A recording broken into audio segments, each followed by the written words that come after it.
Spanish walk. I think it's one of the hardest exercises to practice because there's a lot of phases.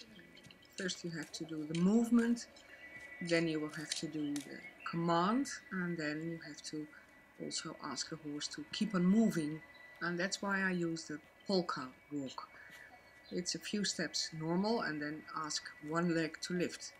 And your timing has to be good. And most of the time, people focus on the horse has to listen to me. Well, I disagree on that because I think we have to be able to find the right moment to ask the question. I mean, if we ask a question on a horse that he cannot answer, then the horse can focus on us, but it's us who have to focus on the horse.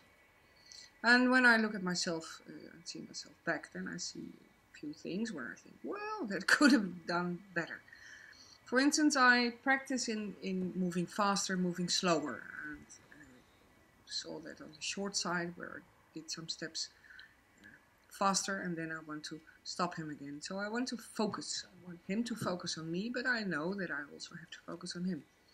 So here you see the practical performance of a few steps. Normal walk, and then now I'm asking him one leg at a time.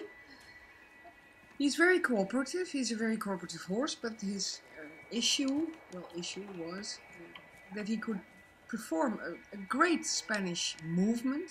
He could lift his leg very high in the air, but he didn't walk on, and that's not a Spanish walk. Then I talk about Spanish movement. And here you see some conflicts in between him and me. Now he does it good, and now I want to ask him forward. Now he's thinking. Still, people have difficulties in accepting that horses think. Well, this horse definitely shows you here, I think, if you look at it, that he's thinking. He's thinking forward. He's very cooperative. He's very thinking about what does she want? What does she want? And I think that's an attitude you should embrace. It's when you have a horse that is so cooperative, then you have to embrace that. And then here we have a nice movement, and now he's going on. You see.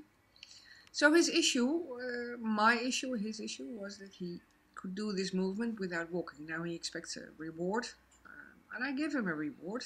I praise him and I tell him he's a great guy. Taking a break in the exercise is also something very, very important. Be able to take a break, let it digest. When I look back, I think, well, I could have taken a little bit more time, but that's critical. I'm always critical to myself. I'm the worst critical person. Anyway, so here we are practicing, and now I'm helping him in understanding. When I lift my arm, as you can see, then he has to lift his leg. Well, and he does it. My goal is that he already anticipates in walking forward, and that's something. It takes quite some time before you do it. All horses are different. Some horses take it in a few seconds. Some horses take some months. Depends on the horse, and it also depends on if they like what they do. So here, make another movement, and then I go on and thank my husband for making this gorgeous film. Okay, another moment, and same practice, same exercise. And I think also important to do the exercise short. Make sure that it's quality time. Now I was too late. And I can't blame him for not responding when I am too late. Do short moments.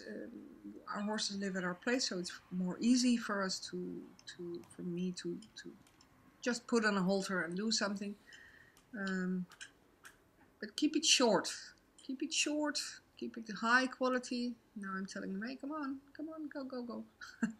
High quality, good moments, and the follow-up, which is most important, is when you're ready with the exercise, then you have to embrace the moment again and tell him that he's most gorgeous, most precious, most special one on earth. I think we need, as humans, we need that too. We need to know that we did something right. What's also something is that sometimes I'm irritated, but most of all myself, because I'm not always exactly focusing on the horse. I think for a beginner it looks great. Well, I'm not a beginner, so I'm critical. Anyway, this was a nice exercise. And I can assure you, this is the hardest part.